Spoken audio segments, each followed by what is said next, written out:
Alhamdulillah, siaplah sudah tak sekundang saya. Tengok tu nampak comel dan rasa dia pun memang sangat sedap. Nak tahu macam mana cara membuat tak sekundang yang sangat mudah dan sangat sedap ni? Jom ikuti saya terus. Jangan ke mana-mana. Stay tune.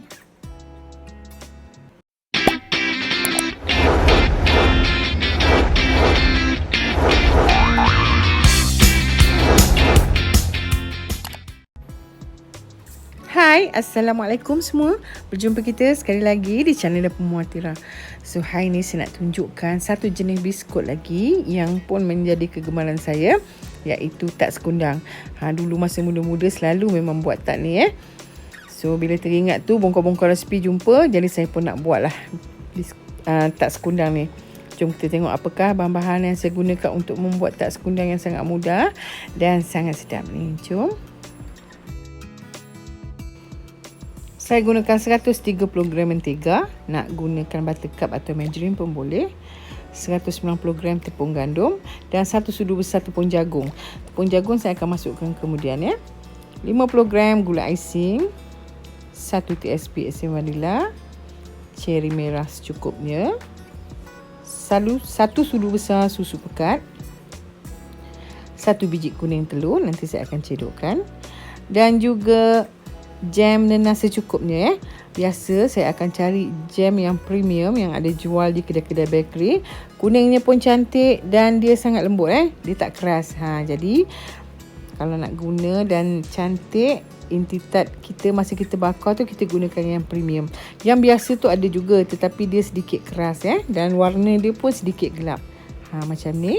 Bila kita nak genter tu, kita basahkan tangan kita dengan sedikit minyak. Lepas tu kita gentilkan kita punya jamnya mengikut kesesuaian berapa besar yang kita nak untuk kita punya inti tu. Okey, jom kita tengok macam mana pula cara-cara mengadunnya. Jom. Mula-mula kita campurkan kita punya mentega tadi bersama gula icing. Kita pukulkan menggunakan, saya gunakan sendok biasa. Kita hancurkan dia sehingga kita punya gula icing ni merata dengan kita punya butter ni tadi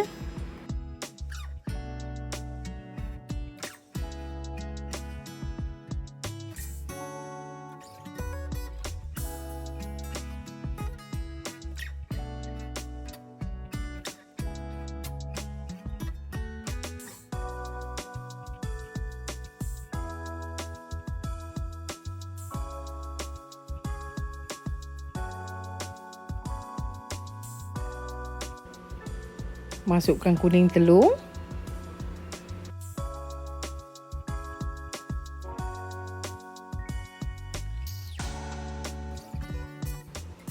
Masukkan esen vanila.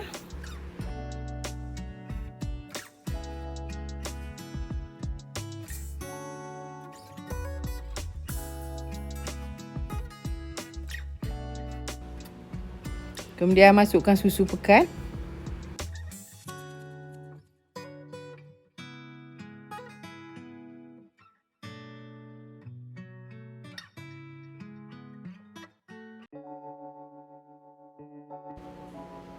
Masukkan 1 sudu besar bumbung tepung jagung maksudnya 1 sudu besar penuh.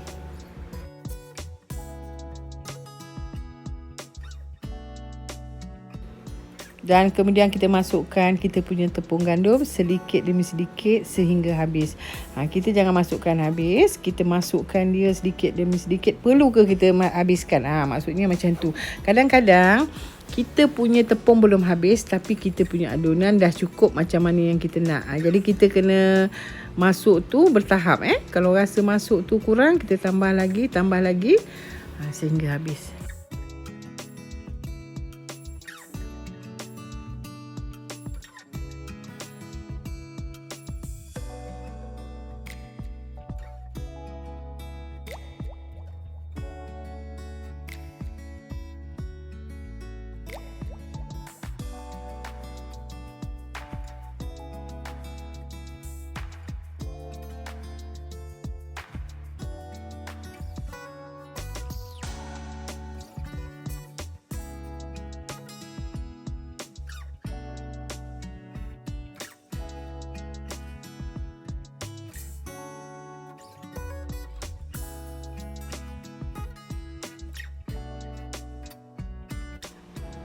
Apabila kita punya tepung tadi dah habis, kita dah boleh uli pakai tangan ya. Di sini kita akan rasa kelembutannya. Perlu ke kita tambah tepung lagi? Kalau kita nak bentukkan dia masih lembik, boleh ya. Kita letakkan sedikit dekat tangan kita tepung dan kita gaulkan dia perlahan-lahan supaya boleh menjadi bulat-bulat macam kita nak buat ni. Kita gentilkan dia, boleh ke tidak. Dan saya dah letakkan tadi sedikit tepung. Saya rasa masih sedikit lembik lagi, jadi saya perlu mengambil sedikit lagi tepung dan saya letak pada tangan. Kemudian saya adunkan bersama adunan ni tadi.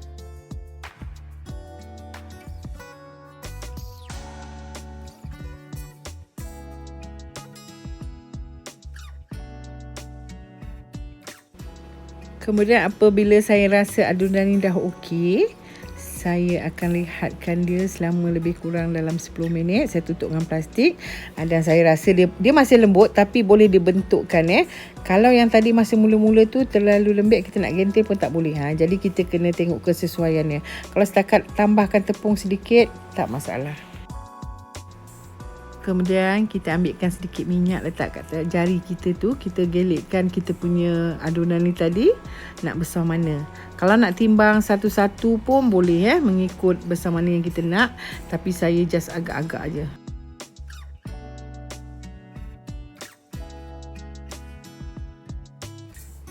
Lepas tu kita ambilkan dia punya adunan ni tadi. Kita ambilkan sikit, kita masukkan inti dan baru kita gentil. Kita tak mau dia terlalu kita banyak kali gentil, nanti kita punya adunan pecah dan retak-retak, tak cantik. Dah masukkan inti, kita dah lekatkan, dah cantumkan dia, baru kita gentilkan sekejap saja.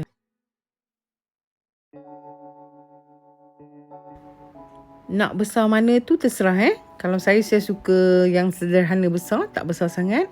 Jadi saya just agak-agak aja. Kalau nak timbang boleh, tapi lama sikit lah proses dia. Kemudian bila dah siap semua, kita tekankan belah atas dan kita ambilkan spatula plastik ke ataupun apa-apa. Kita boleh buatkan dia macam ni. Buatkan ketak-ketak tepi dia tu Berapa banyak ketak tu tak masalah, tapi saya suka buat sikit je. Nak gunakan pisau pun boleh, belakang pisau pun boleh. Saya mana yang dapat je lah. Kadang saya guna ni, kadang saya guna belakang pisau. Dua-dua boleh. Spatula plastik pun boleh digunakan. Untuk adunan ni kita dapat lebih kurang dalam 35 biji hingga 40 biji, bergantung kepada kebesaran saiz yang kita buat. Kalau guna pisau ni hati-hati Kalau tak biasa gunakan, boleh gunakan spatula plastik je, tak masalah. Apabila dah siap, kita susunkan di dalam loyang yang kita sapu nipis dengan shortening atau margarine. Kemudian kita sapukan kuning telur yang kita letakkan sedikit pewarna kuning telur ke atasnya. Apabila semua dah disapukan kuning telur, kita letakkan hiasan ceri merah ke atasnya yang kita dah iris tadi. Buatlah sehingga habis. Dan apabila dah siap, kita akan bakarkan pada suhu 160 darjah api atas bawah sehingga masak bergantung pada oven masing-masing.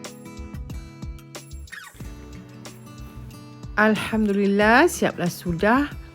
Tak sekundang saya hari ini. Rasanya memang sangat sedap Bagi yang sukakan video ni, bolehlah subscribe, like, share dan komen. Dan jangan lupa tekan tombol lonceng supaya tidak ketinggalan dengan resipi-resipi menarik yang saya akan kongsikan di minggu-minggu akan datang. Dan supaya saya lebih bersemangat untuk menghasilkan video-video menarik ke depannya.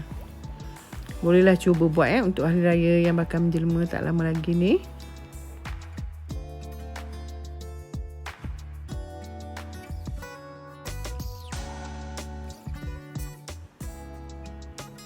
Sekianlah saja perkongsian saya pada hari ini. Diharap bermanfaat buat semua. Akhir kata, selamat mencuba. Selamat berjumpa lagi. Assalamualaikum. Bye. Terima kasih kerana sudi menonton. Sampai jumpa lagi. Bye-bye.